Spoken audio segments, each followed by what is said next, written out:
Hi అండి. అందరికీ నమస్తే. శరీరానికి ఉన్న సంఖ్యలను తెలుసుకోవడం సులభమే. కానీ మనసుకు ఉన్న సంఖ్యలను తెంపుకోవడమే అసలైన గెలుపు. అదెలాగా? ఈ ఏనుగు గొలుసు స్టోరీలో చూద్దామా? ఒక పెద్ద ఏనుగుని మావటివాడు ఒక సన్నటి తాడుతో బంధించి ఉంచుతాడు. అటుగా వెళుతున్న బాటసారి ఒక ఆయన, ఈ సన్నటి తాడు ఏనుగుని ఆపగలదా అని అడుగుతాడు. అప్పుడు ఆ మావటివాడు చెప్తాడు, ఈ ఏనుగుని నేను చిన్నగా ఉన్నప్పుడే ఇనుప సంకెళ్లతో బంధించి ఉంచాను. అది ఎంత తెంపుకోవడానికి ప్రయత్నించినా తెగలేదు.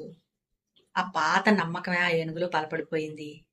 ఇప్పుడు ఈ సన్నటి తాడు కూడా తెంపుకోవాలనే ప్రయత్నం చేయట్లేదు.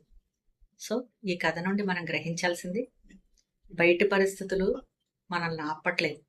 మనల్ని ఆపేది మనలో ఉన్న సన్నటి తాడు లాంటి అపనమ్మకాలు. వీటిని తొలగించుకునే ప్రయత్నం చేద్దామా? నచ్చితే ఎస్ అని టైప్ చేయండి. Thank you.